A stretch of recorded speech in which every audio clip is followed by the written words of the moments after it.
Sharing.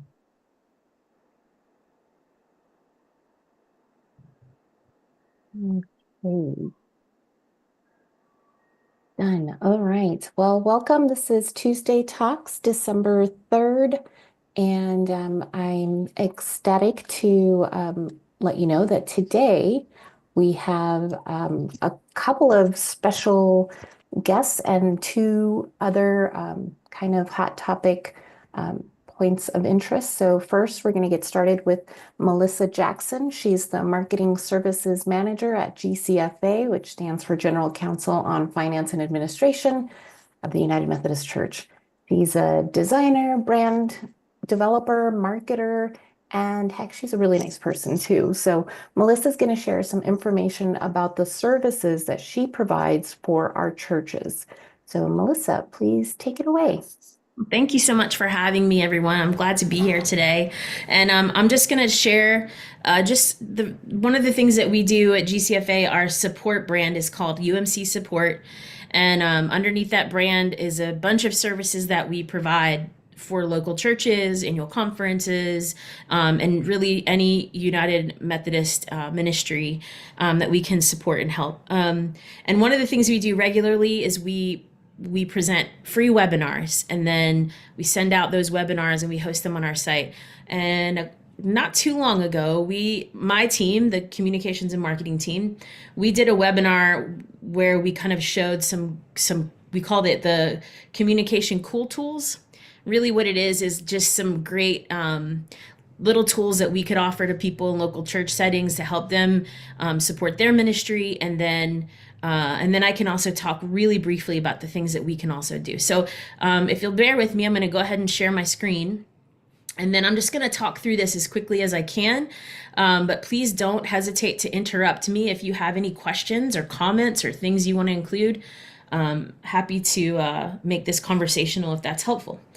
So we're going to go over audio visual production, graphic design, organizational tools, social media, written content, SEO, website building. That's basically like the big chunk of what I spend most of my time with, right? So let's jump into, and I go quickly. So if I'm going too fast, again, please just slow me down. So let's talk a little bit about audio and video production. As you guys know, video is king on any platform. If you're doing social, your website, whatever it is, you're going to get so much more engagement and people connecting if you're using video content. That's really hard for a lot of people in local ministry settings because they don't teach that in seminary. So, or even in any of the local pastor continuing education. So just a couple of things that might make this a little easier for you at audio and video production. DaVinci Resolve.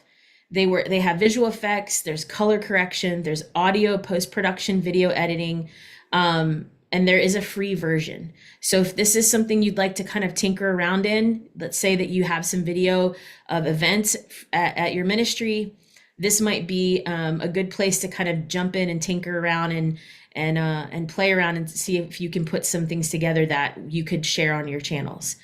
Adobe Premiere Pro, this one is it's a little fancier. It's what I would use as a graphic person. It's an editing tool. They do have graphic integration. They can put in animated titles. There's audio mixing, and there's auto generate transcript. So that way you don't have to type in the transcript of your videos. This is a little bit more expensive because it's part of the Adobe suite. But it is a tool, and if you know much about Adobe, there are a ton of tutorials all across different websites to help you figure this out. It is a little bit more advanced. So if you're into video as a hobby, let's say you're on TikTok, as I know probably all of you are, right? TikTok. I'm not on TikTok, so I won't judge you. But anyway, yeah, this is a great tool. It is a little bit pricier. And then you have the Adobe Audio Enhancer. This just helps remove noise, helps with editing, mixing. It's really good for podcasts. So if you're interested in starting a podcast, this would be a great tool. And it also can be used for video projects and interviews. Again, this will just kind of clean up your audio and make it a lot more palatable for people who are viewing your content online. And then Restream. I'm sure some of you are familiar with Restream if you're doing your if you're putting your sermons online. Great for live video and really good for streaming. We use this for chapel. We stream our chapel services every Wednesday through our social channels, and this is what we use to do that.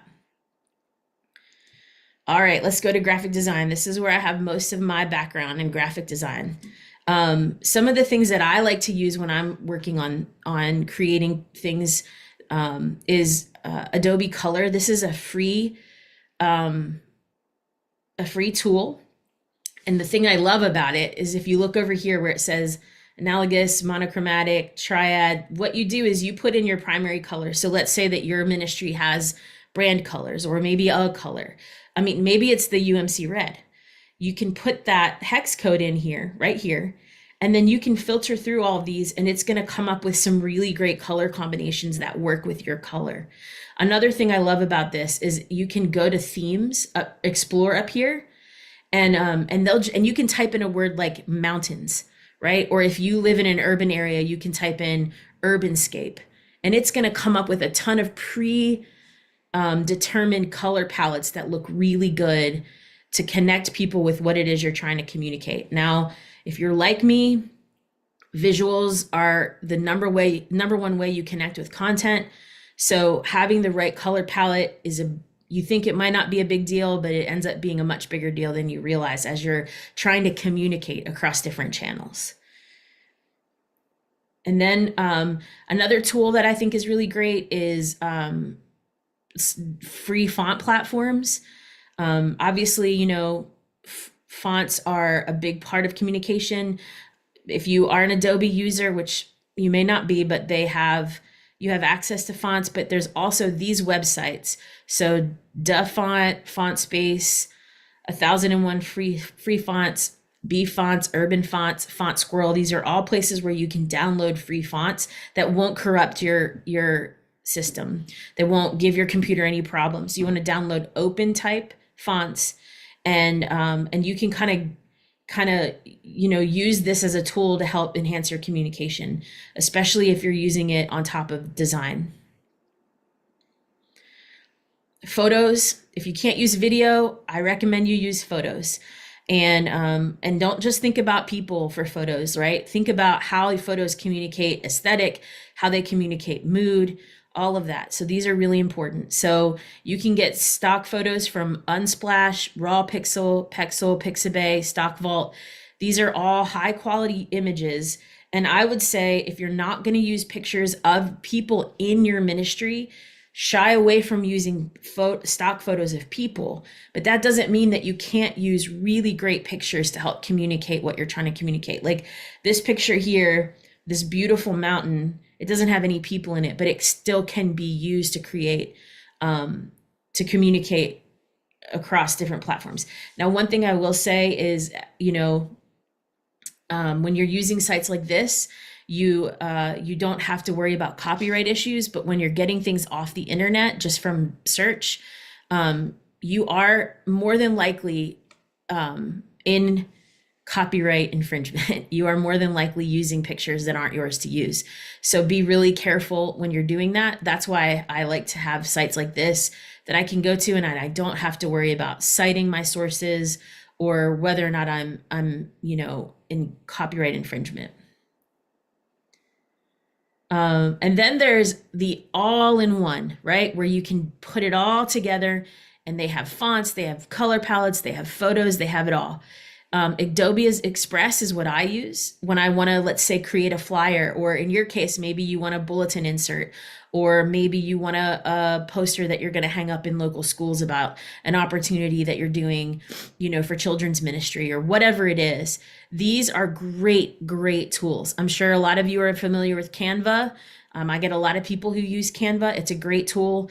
Adobe Express is what I use. It's also free, but with Adobe Express, and it might be true of Canva, you can also, they have video templates. You can create video through Adobe Express. You can create individually sized pictures for your social media. So let's say you create a flyer for one of your ministries. You can then resize that flyer to fit social posts. and they'll do Facebook, they'll do Instagram. So you don't have to do 3 different things. It's all something you can do right there. And they have stock photos, they have different fonts, different colors. They even have templates you can pull from. These are great, great resources for people on a much lower budget trying to up their communication game by creating content that is really visually appealing. And then these are Adobe friendly resources. Creative Market is a great source for templates. I use it for templates all the time. If I have to do a presentation, for instance, I'm working on one right now for our quad training that's happening in February. I will go to Creative Market and I will download a PowerPoint presentation that I think fits the message, and then I'll manipulate it I'll add my own colors, my own font, right? But it bypasses my need to design the whole thing from scratch, which takes a lot of time. Adobe Stock is good. iStock, Envato elements are really helpful. It's cheaper than iStock. You can do a subscription and you can literally jump on there. You can download templates, you can download videos, you can download flyers, you can download fonts. I mean, it's all there. And again, there is a cost, but it's not, some of these are cheaper than others. So they're worth looking into. Also real quick, you can save 20% on Adobe through we have a discount program through GCFA and UMC support. You can scan this little barcode. So you can actually get the whole suite. They have a nonprofit pricing, and then there's 20% off. So just something to think about if you are interested in venturing into any of these programs. It's what I use. I use Adobe all the time, and I think it's really great. But some of these other free tools are great for people who don't want to spend the time or even the money on some of the more advanced tools. All right. Again, I'm zipping through. So if you have any questions, please let me know. Let's talk a little bit about organizational tools, right? These are ways to organize your area, organize your projects. If you are working with people outside, or if you're working with volunteers, if you're working with other, companies, like let's say you hire someone to do your website, and you need to communicate back and forth. These are really great tools to help organize your projects. And it's even good, even if it's not a communications project. I think our human resources team uses Asana to organize their work. So these are great tools for project management and organization. Asana is what we use. It has workflows that allow you to create templates for reoccurring tasks. So for instance, if I know that we're doing a webinar, I can just hit webinar template, and it flows in all my to-dos. It gives me the dates, and it even assigns it to people. So I only have to interact with the template, and all the workflow pushes out to my staff. This could work for sermon series, right? So like if you're a pastor, or if you are a pastor and you're going to do a 10-part sermon series, but that those sermon series needs graphics, it needs bulletin inserts, it needs you want social posts, right? You can create templates in Asana for each of these projects. You can fill in the details for your sermon series, and then it'll push it all out to your team, and they'll be able to do, and even volunteers, and they'll be able to know what's due, when it's due. It makes organizing your projects and your communication much easier. You can share files and notes in all of the projects, and it does have a free plan for teams up to 15 members. So that's something to keep in mind. It may take a little time for the staff to learn. Again, every one of these programs or platforms that I'm presenting to you have great support and a ton of tutorials on how to use them, but there could be a bit of a learning curve.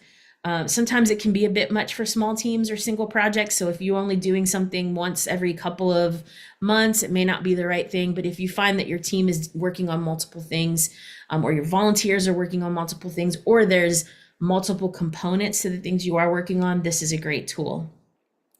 There is no time tracking functionality. So if you do work with any contractors, you can't track the time through this. And then tasks can only be assigned to one person. So that's another con there. You can't say, 3 people are working on this one task, but this is what it looks like. You can configure it a lot of different ways This is the timeline, and you can see here there's different pictures, so different people are assigned to these timelines, to these pieces and tasks in the timeline. Two other programs that can work is Monday and Trello. Those are two other ones that we've looked into. OneNote, I don't know how many of you guys are Microsoft users. We use OneNote all the time. It's a digital note-taking app, but it can be shared with others. It can drag and drop. It integrates with all the other Microsoft tools, and it can recognize handwritten notes, which is really cool, unless your handwriting is bad like mine, and then you might still want to edit it just to make sure. But and they're protected with Microsoft, which is great. All right, let's talk about website building. I'm sure, oh, I see a chat here. Cello has a discount for nonprofits. That's awesome. Thank you. Thank you, David. I appreciate you telling me that. Oh, I got a little far ahead here. Okay, so let's talk about website building. We actually build websites for local ministries. That's one of the things that our UMC support marketing and communications does. We build websites for local churches and different organizations within United Methodism. And we use Wix. I am not a coder. I do not know how to code. My background is design. Coding is just, it makes my brain hurt. And I build websites on Wix all the time. So it's no coding experience needed. It's really easy drag and drop interface. It has built-in SEO. SEO is search engine optimization. It's what makes people able to find your website on a Google search. And they also have an email marketing integration. So if you're a pastor, if you write a blog, you can easily write your blog and then set it up so that that blog can be pushed out to email lists across your congregation or your ministry. The cons here, Google Analytics is not available for free or combo plans, but they do have their own analytics. And you can certainly sign the website up for analytics. We still do Google Analytics on our Wix site. In fact, if you go to gcfa.org, that entire site, which is like 80 plus pages, is built on Wix. The storage limit, the plans have storage limits.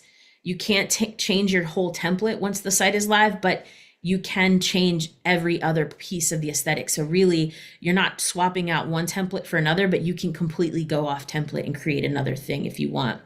The free plan will have Wix ads. I don't recommend the free plan. You won't get a custom domain, which you would have to upgrade to a premium account to get a custom domain, but it's not expensive. It's like $15 a month. And you do have to pay annually, but it's not an expensive platform, especially for churches who are only doing about 5 pages, 5-page sites. They're not getting super, like obviously our gcfa.org site is we have like the most premium plan you can possibly have. Most ministries wouldn't need that. Search engine optimization, you have Moz Pro. It's a popular all-in-one SEO software. It's provide valuable insights and analytics. It improves your SEO rankings. Again, the higher ranking, the closer you appear to the top of that search. Okay, sometimes you'll appear on search page number 4, and that's not wonderful. You want to get on page 1 and as close to the top as you can, especially if your ministry is targeting people outside of your congregation or outside of your ministry and into your communities. It'll identify website issues that you're having, and it will find relevant keywords. That's really helpful. I won't go too far into it. If you don't know much about SEO, we have an article on our website. If you go to gcfa.org, there's a search bar up the top. You can type SEO, and there's a great intro article as to what it is and why it's important. All right, now let's talk written content creation. I'm sure a lot of you spend time thinking about content creation, whether it's from sermons to social posts. You have a headline analyzer, and if you're doing marketing emails, this is good for us. So we have like CoSchedule. It gauges the effectiveness of your headline, right? People are that's the first thing they're gonna see, especially with email marketing, is your headline. And so this helps you with creating good headlines that are, eye-catching, that catch people's attention. They're great. The length is great. The structure is great. Emotional appeal, keyword usage. It helps your ministry make data-driven content decisions. Use attention-grabbing headlines that'll resonate with your audience. And then again, honorable mention is monster insights. These are just ways to help, even when you're doing social media, this kind of getting a quick couple of word attention-grabbing content that will get people to engage. I'm sure you all know about ChatGPT. If you're not using it, I highly recommend using it. I know, like, for some people, AI is scary. One thing I will say is if you're using it, it shouldn't be your be all end all, but it's a great place to start and it's a great place to jump off from. It will transform the way that you create content, okay? And it absolutely will boost your efficiency and it expands your vocabulary. If you're someone like me and you get used to kind of communicating within the same limited vocabulary, then at times you need something that will change that a little to garner attention and keep people interested. Inclusivity, it's multilingual. One of the things that I will say is when you're using ChatGPT, something that's really helpful. I use it literally. I took my kids to on a trip to New York City. It was like our first big family vacation this year. And I went to ChatGPT and I said, I'm going to New York City. Here's the age of my children. We're going to be there for 3 days in the fall. What's a good itinerary? And it literally created an itinerary for me for my trip to New York City with my kids and my husband. So it's not just about content. It's phenomenal. If I'm creating a marketing plan, now it's only as good as the questions you ask it, okay? If you don't give it the right content, it's going to be really generic what gets pushed back. So, and again, whatever it pushes back, especially if it's content you're sharing, make sure you edit it. Make sure you put your own information in there. It's a place to start. It shouldn't be your final product, if that makes sense. It's great for outlines, for content. It's just a really great tool. Another option, if you are a Microsoft user, the other thing I will say with ChatGPT is you need to be really careful about copyright because it's pulling content from, it's basically crawling across websites and pulling content. It's not creating anything original, right? And so you need to really make sure you make sure you look and there's no copyright issues with it. So that's one thing you need to be careful of. If you are a Microsoft user, Copilot is also a great option and it works across all of the different platforms, all different programs. And it's also a really great option for AI, especially with content. And you don't have quite the same copyright issues with that because it's a licensed product, whereas ChatGPT is not licensed. Grammarly, if you're not using Grammarly, I'm a terrible speller. Grammarly is super helpful. It's also really great for different, it identifies and highlights, some of the grammatical errors that I'm making all the time. I'm not putting that on you, maybe you don't, but punctuation mistakes, inconsistencies, I'm dealing with that a lot. And so I have to use it when I'm writing stuff. It's super helpful. If you're a Microsoft user, you kind of already have that built in, but if you're not, this is a great tool. And then Content Harmony, again, it's great for word counting. It will monitor word count for your SEO, which is really helpful. Keyword density, which basically just means how often your keyword's being used, which is helpful for SEO. It gives you readability scores. So knowing your audience is helpful there, but you can get a readability score. And it suggests synonyms, which is also really helpful. All right, I'm trying to go quickly, Christina. Hopefully I'm not tying you guys up. Social media management here. I find that social media becomes the bane of my existence sometimes within our organization. If I'm being honest, I don't love social media and I have to use it. It's absolutely necessary. So it's one of those things for me where it's like, if I can find a tool that really helps me put it all together in one place, then that's what I'm going to do. Because I don't want to spend hours on social media, but I know that I need to be on it in an effective way. Sprout Social is really helpful. You can schedule posts. You can track your analytics, which basically means like how many people are looking at your posts, whether or not they're engaging, clicking. It does help boost productivity because it's a one-stop shop. It saves time. It's really user-friendly. Hootsuite is another option. If you're only using Meta, so if your primary social tools are Instagram, Threads, and Facebook, Meta has the Meta Business Suite, and I hate it, but it's free. I hate it. And I'm just to be real clear with you guys. Like, I find it to be so difficult to manage. It's not intuitive, but it's free. So if you can get some tutorials on it and figure it out, it's a great tool. Sprout partners with Twitter. So if your primary form of communication is Twitter, Sprout is great. They integrate with Meta, but it's not as easy. It's not quite as easy with Meta as it is with Twitter because they do have that connection. But again, Meta Business Suite, they have a planner on there where you can schedule posts. But again, makes my hair turn gray, be real honest.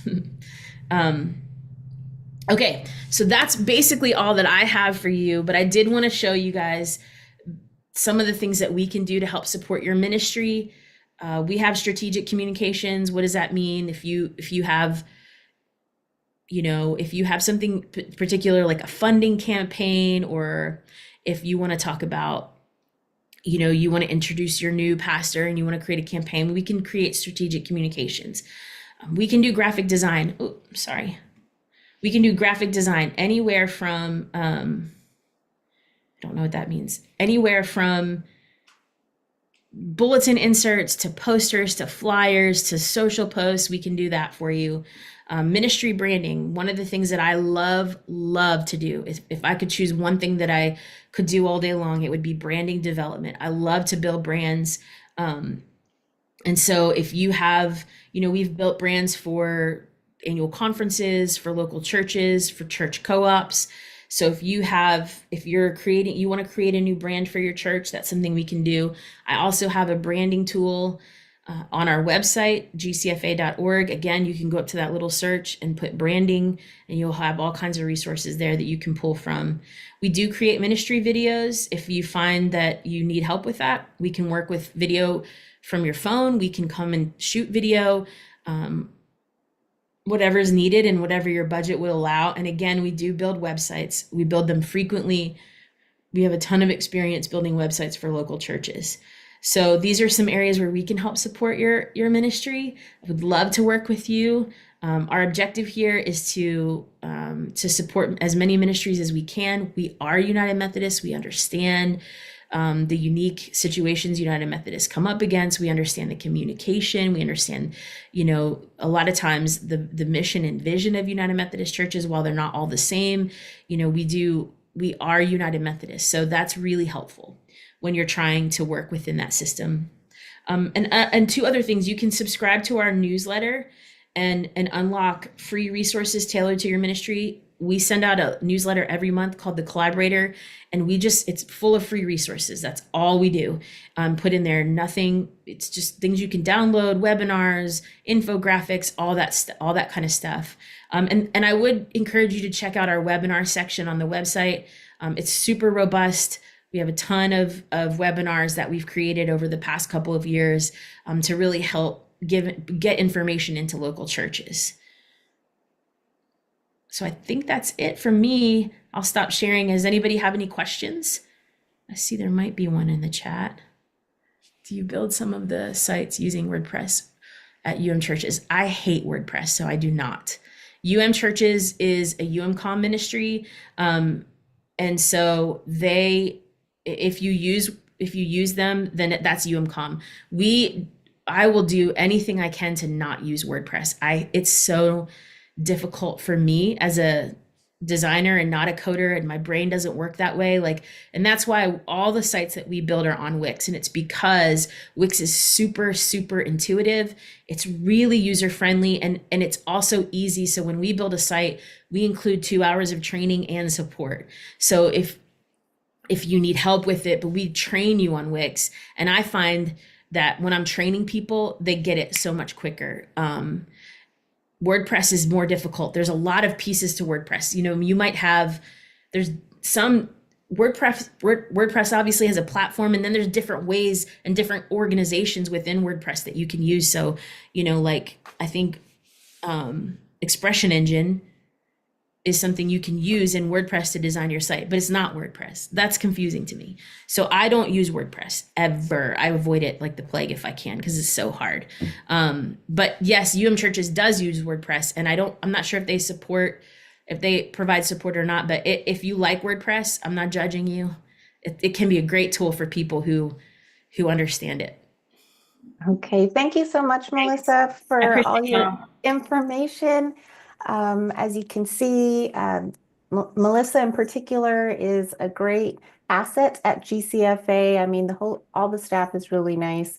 And yes, UMC Churches provides a ton of support, both like video recorded how to do this, but also you can call, you can email, plenty of training on Great. those sites. I love it. So I potentially you all learned something today from Melissa where you want to explore more. Maybe you want to ask her some questions. Rest assured, you will get her contact information in my follow-up notes. And but really don't hesitate to visit gcfa.org to find the subscribe link, the webinars that she's talking about, all kinds of resources. So thank you again, Melissa. Thank you guys so much. I appreciate it. Have a good one. Thanks. Now we're going to switch gears. Next up, we have the 2020 General Conference Delegation with a brief presentation about offering feedback on the General Book of Discipline. Reverend Beth Rambikur is one of our delegates. She's here with us now, and she's the pastor of Christ Church. And I guess let's just get going with it. Beth, can you get us started? Thanks, Christina, and thank you all for letting us be here today. I am joined by other members of the delegation, Dan Hurlbert, Dee Dee Arikagath, Julie O'Neill, and Paul Gomez. So we're going to take you through a little bit of information on what the General Book of Discipline feedback process is, what we're looking for, and then we're going to give you some more specific information about how to engage with the process. So if at any time you have a question, please feel free to call it out, I think, and ask or put it in the chat, and we'll see if we can get it answered for you. Right. So the General Book of Discipline, we are going to dive into what it is and why we are talking about it. So why are we doing this? At annual conference this last year, we passed a resolution that invited the conference to engage in a feedback process with the hope of sending collected feedback back to the Standing Committee on Central Conference Matters by December 15th. So we are creating the vehicle by which that feedback can be offered and giving you a little bit of information about what this is so that you can effectively engage in the process. What is the General Book of Discipline? So many of you, hopefully all of you, have heard of the Book of Discipline and interact with it regularly. What many people don't know is that the Book of Discipline is, while part of it is used in our worldwide connection, there are parts of it that are adaptable by our central conferences. There are 8 central conferences in our worldwide connection. 4 in Africa, 3 in Europe, and 1 in the Philippines. And so in these regional areas, they have permission to make the Book of Discipline more adaptable, meaning more contextually relevant to the places where they are working. And where does this power come from? How can they do this?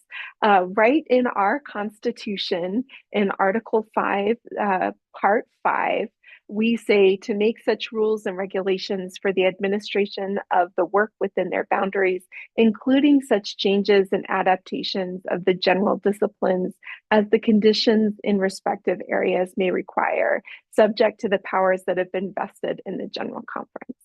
So what comes out of this then is the general idea of adaptability. In 2012, a whole new section was added to the Book of Discipline, a part 2, which is paragraph 101. And originally it was titled the Global Book of Discipline, and it clearly defined which sections of the discipline were adaptable and which were non-adaptable. In 2016, we amended that to say that the book that we're working on is not the Global Book of Discipline, but the General Book of Discipline, and directed a body which relates to the Committee on General Conference, created the directed the Standing Committee on Central Conference Matters to develop a draft of the General Book of Discipline to present to General Conference in 2020 for the affirmation or approval or conversation of the delegates. And in 2024, a General Book of Discipline draft was affirmed that there should be a draft and that a consultation process should be created, which is why we are here today.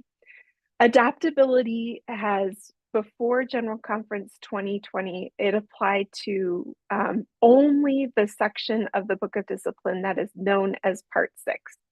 Part 6 is organization and administration.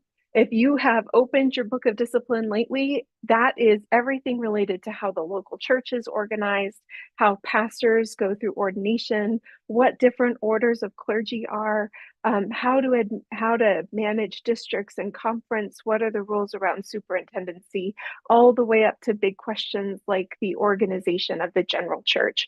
All of that information is included in the organization and administration section and is part of the adaptable part of the Book of Discipline, which can be changed by our central conferences. What is not adaptable is the Constitution, the rules regarding what the General Book of Discipline is, our doctrinal standards and theological task, the ministry of all Christians, and the social principles, the preference preamble, and the content of that document.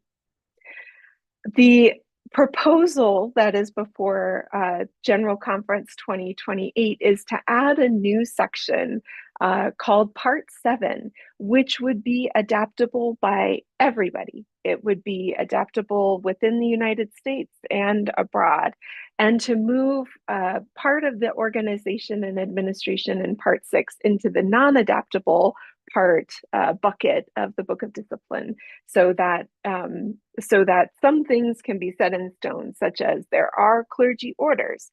What those orders do, they'll be a little bit different. So that's what the proposal for adaptability is.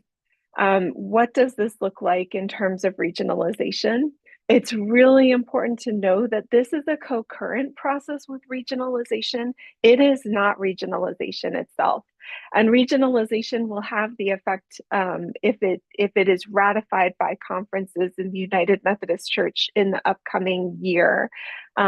Central conferences will be renamed regional conferences. The US would become a 9th regional conference. All regions would use a General Book of Discipline approved by General Conference, and then regional conferences would be able to publish a Regional Book of Discipline, regional hymnals and rites for worship, funerals, and weddings. How do parts 6 and 7 of the Book of Discipline, the proposed General Book of Discipline, how would they work? So right now, what would happen is you would have Part 6 be the non-adaptable part. So all parts of the church would use Part 6, and Part 7 would be the part that anybody could change in a regional agreed upon way. An example of this is currently in the Book of Discipline in Part 6, we have the paragraphs 306 through 307, which describe the order of deacons and elders, and then the purpose of those orders. The proposed General Book of Discipline, Part 6, would retain a description about what the order of deacons and elders is, but the description about the purpose would move to Part 7, giving freedom for each regional area to decide how the orders meet, what they do to support each other in a regionally, contextually relevant way. Now, if you were to look at the documents we're hopefully going to be providing for you to look at, you would see what the Part 6 will look like order of deacons and order of elders and the proposed changes to that paragraph. And then you would see what it looks like in part 7. What are the purposes of the orders spelled out? Another example of this is paragraph 205, 1 through 4, which defines a pastoral charge, talks about what to call more than one church in a charge, defines a cooperative teaching parish, and describes the appointment of a layperson assigned. In the proposed General Book of Discipline, Part 6, you would see a paragraph 205.1 be the definition of a pastoral charge. Paragraph 205.2 describe the accountability of a layperson. And then the rest of that paragraph would move to Part 7, where we would define what a pastoral charge is when more than one church is defined, and what are the regulations around the appointment of a layperson. And if you want to see kind of what those sections look like, that's a view. This is the paragraph as it's listed in the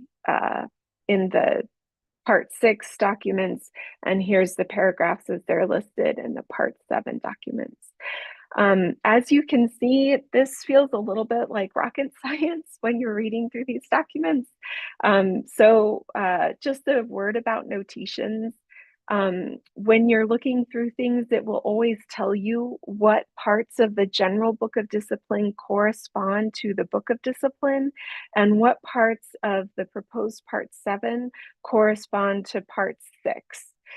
So as you're reading through if you wanted to do that, as you read through different parts of the Book of Discipline, you would be able to follow where these changes have been made. Finally, Part 7 is always tied to Part 6. So basically what they've tried to do is take the essential pieces from Part 6 that spell out what something is and keep that in Part 6, which would be non-adaptable, and move all of the rest of the stuff that kind of talk about how it would work and what it would do, why, to put that in Part 7.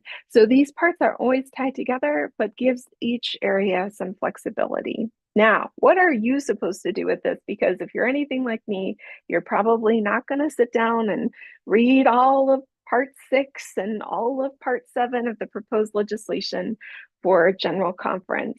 And of course, the Standing Committee on Central Conference Matters might change some of the information it's bringing to General Conference in 2028. We have designed 15 questions based on the feedback requests from the Standing Committee on Central Conference Matters. And we have tried to make these questions more general so that an in-depth and detailed understanding of Part 6 and 7 is not required. If you were to engage with our feedback form, what you would find is we're going to ask you for your email, and then we're going to ask you some general questions, like what's the most important thing about the Book of Discipline? What is your familiarity with the discipline and the General Book of Discipline? And then we'll ask you also questions that have to do with the specific feedback the Standing Committee has asked for. If you do share feedback, we will provide a link for a Google form. Your feedback will be forwarded to the Standing Committee anonymously. It will be shared with the Western Jurisdiction members to the Standing Committee also anonymously, so your contact information will be taken out, and it will be offered for consideration to the 2028 Desert Southwest Conference delegation in preparation for that General Conference session, so that they might know what your feedback is. So that is all I have to share. Some of the other members of the delegation have some additional information. So let me stop share and see if there are any questions and hand it over to them.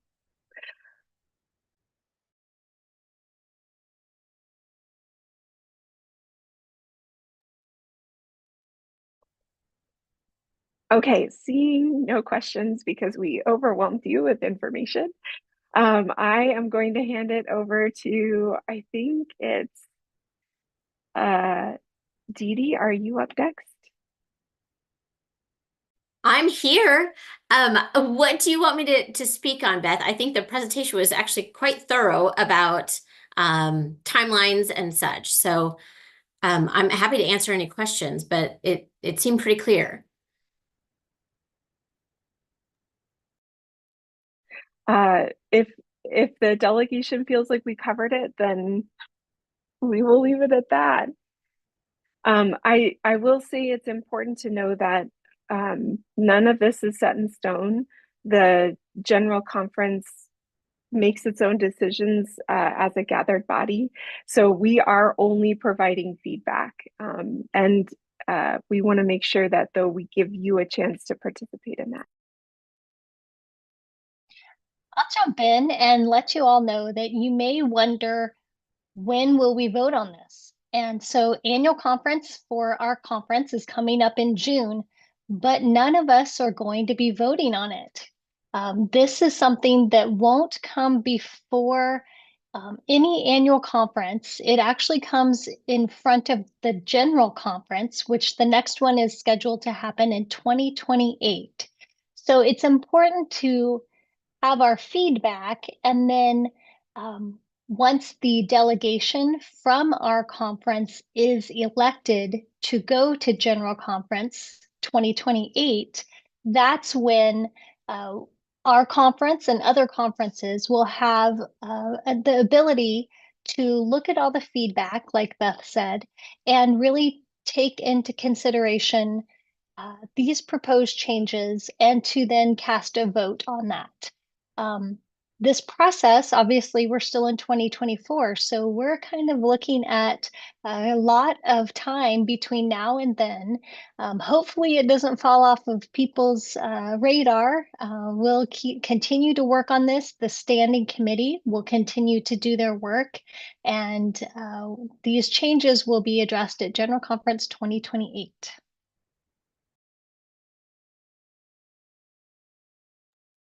Thank you, I Julie. did have a question from Esther Lloyd. When will the delegation for annual conference get the questions? Great question. So 2 separate processes. Right now, we're hoping to give you the questions, the feedback form. Christina's going to share a little bit about how that information will come out to the conference. And then the delegation to General Conference will probably get the updated information on what this draft looks like when the Advanced Daily Christian Advocate is released in 2027 in preparation for that meeting. So, thank you, Esther. Great. So as Beth mentioned, yes, the questionnaire, the feedback form is going to be shared through the newsletters, both the weekly digest and your district newsletters. I'll also share it in my meeting notes after today. And then you might come up with some other questions after the fact, and or maybe would love to see, well, what are other people asking about this? So the delegation has been so diligent, so amazing that they put together a great FAQ document that I will also be sharing both in the newsletters and in the follow-up notes. Any other questions or comments about this presentation?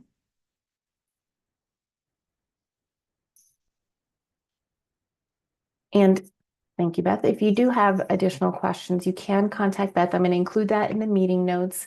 And this recording is also going to be shared, just not the whole Tuesday Talks, but this section of it will also be shared in an upcoming newsletter. So even if someone from your church missed today's recording and you want them to see it, they have questions about it, it's already included in the Tuesday Talks, but the condensed little clip of today's presentation about the feedback and the Book of Discipline, the General Book of Discipline, that's all going to be available for you to share as well. All right. Then I think, unless there's something else that comes up, feel free to put it in the chat. The only other things that I wanted to mention to you all is, so we have been having a little bit of an issue with sending bulk email messages through our database. So you probably missed a really important informational piece from our conference treasurer, Matt Koos, that all I think maybe it's just clergy, I'm not really sure, or churches may have received an email from an organization called Lightwell Insurance. It is not a scam. It is legitimate. It's part of our conference insurance. So I'm going to send you all that email just on my own through Outlook. And then, yes, about the overtime pay ruling. There was the webinars from GCFA and articles and all this information. They sent me an email that they sent to somebody else that basically explains, hey, all this stuff. I mean, I'm saying it super, super condensed, and there could be nuances that you want to know about, but basically, the exemption salary threshold is reverting back to the pre-July 1st standards. The increase of overtime threshold scheduled to become effective January 1st, 2025 is not going into effect. The July 1, 2024 increase that previously went into effect, it's no longer a requirement. So it's almost like everything that they were letting you know, hey, this is going to happen. This is happening. You need to be aware of this. Now it's all wiped out. Like, forget it all.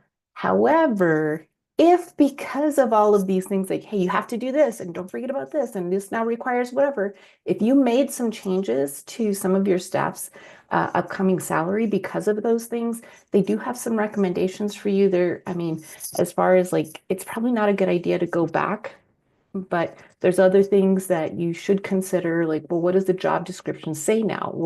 How is that being justified? So there's some different little details in there, nuances. I'll also send those to you all in my follow-up notes. And then I'll write some kind of an article so other people get it that way too.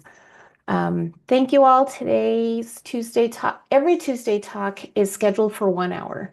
We don't normally go for a full hour. We're at 55 minutes now. A lot of times we're done in 10 minutes.